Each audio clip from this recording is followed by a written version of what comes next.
I'm Logan Crawford, and right now on the Spotlight Network, we're diving into an extraordinary journey of healing, transformation, and self-discovery. We're talking to a terrific author. Her name is Kiana Webb, and she has penned a powerful book. It is called A Glorious Arising, A Journey to the Remembrance of Me. In this terrific book, she shares her deeply personal story of overcoming childhood trauma, navigating corporate success, and finding true peace and purpose.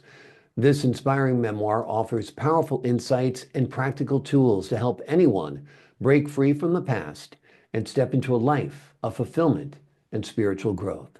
We're delighted to have this very talented author join us here today on Spotlight. We thank the team at Atticus Publishing for helping us put her in the spotlight today, and we ask viewers like you to support authors like her by subscribing to our channel and by purchasing her amazing book.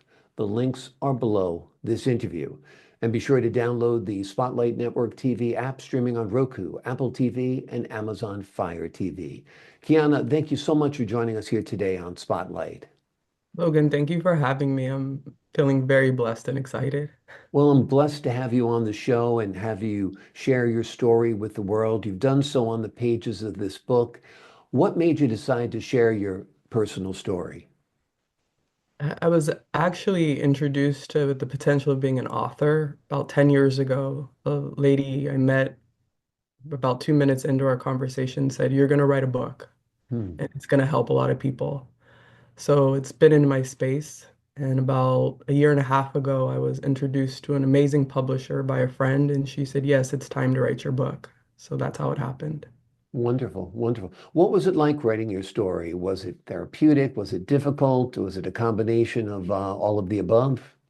Yes, it was definitely all of the above. Yeah. I think sometimes it's challenging to face yourself and to really understand how you are creating a life and that you have a choice. And so facing the choices that I had made was not always easy, but it was liberating. Hmm. Talk to us a little bit about the pivotal moment that led you to embark on your healing journey. I think that's part of who I am. So that doesn't change. In 2019, I went to Egypt for my brother's wedding, and being in Egypt really activated me. And everything in my life got disrupted in a beautiful way, but it was also challenging. And I had to decide what path I wanted to take, one of angst and frustration and upset, or to go on the path of the spiritual journey of healing. And I Hmm. chose to heal. What was or what were the biggest obstacles you had to overcome in facing your past? One, it was really around embracing myself.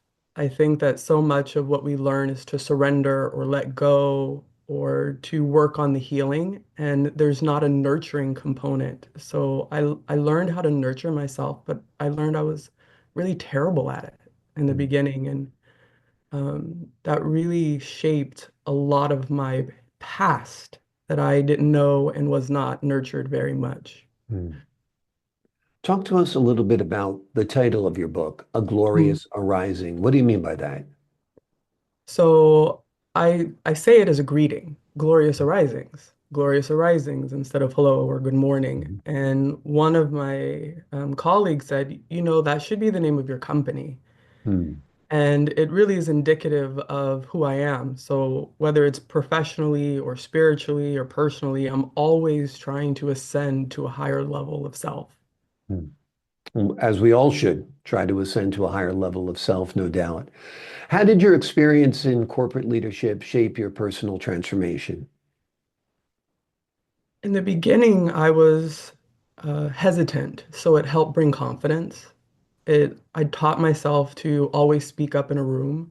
And there's these moments where people are conditioned to be something that they're not. And I Hmm. learned to stand in my truth and just be me. And that seemed to move people, ideas in a direction that was more helpful to the whole as opposed to singular individuals. Hmm. Talk to us a little bit about how childhood trauma impacted your perception of success and self-worth.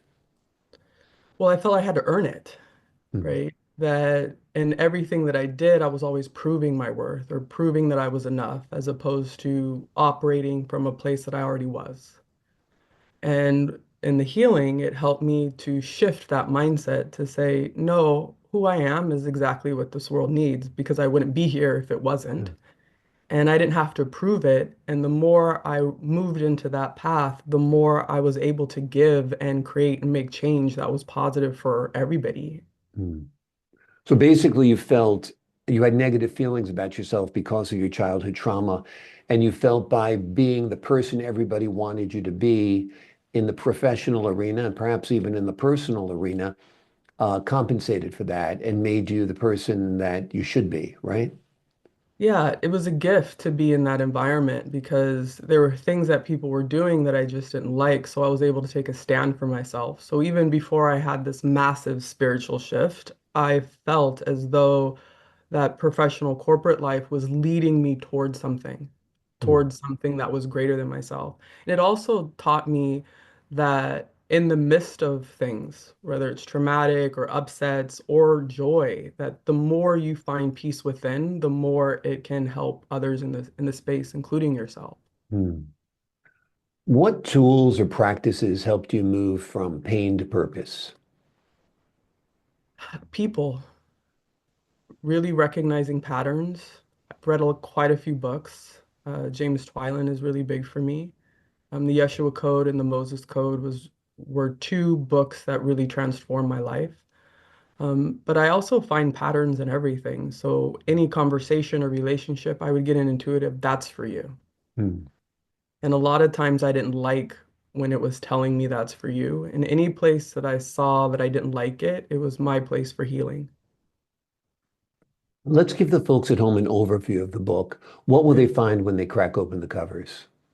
So the first two-thirds of the book is a backstory, an origin story where my parents came from, my ancestry. And then it moves into my story. So it shapes a narrative of how I came to be. And then it moves into how love really ignited in my life.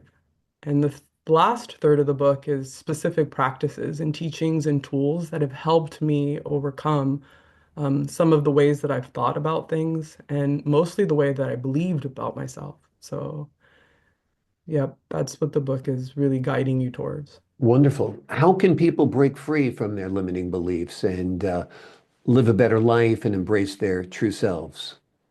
Well, the word embrace is really key for me these days.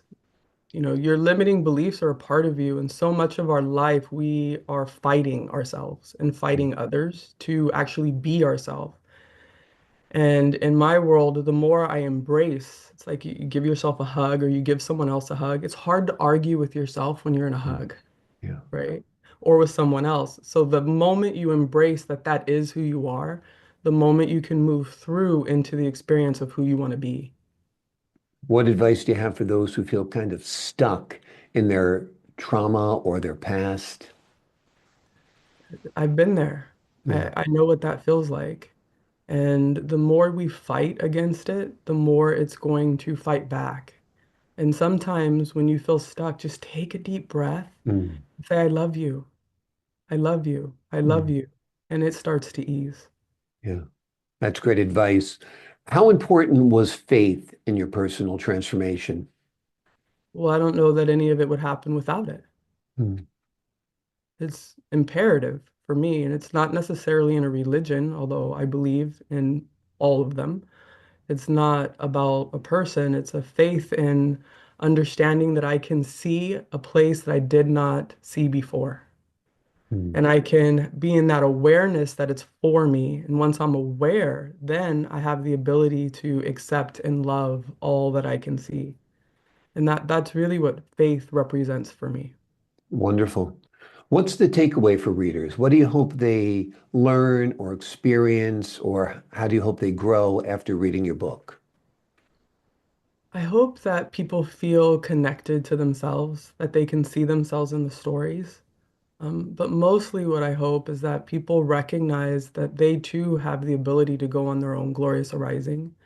And as they move through it and continuously arise, that they feel really good being them because Mm. we are each individually the gift that this world needs. Wonderful. That's very, very profound. We're each the gift that this world needs. And wonderful words to end this interview on. There is more of this beautiful philosophy, more of this wonderful story of overcoming hardship and rising up again. The name of the book is A Glorious Arising, A Journey to the Remembrance of Me. In it, the author shares her deeply personal story of overcoming childhood trauma, navigating corporate success, and finding true peace and purpose as well. This inspiring memoir offers powerful insights and practical tools to help anyone break free from the past and step into a life of fulfillment and spiritual growth. Kiana, thank you so much for joining me here today on Spotlight. Thank you for having me. I really enjoyed it. I enjoyed having you on the show. To the folks at home, I'm Logan Crawford, thanking you for your time this time. Until next time on Spotlight.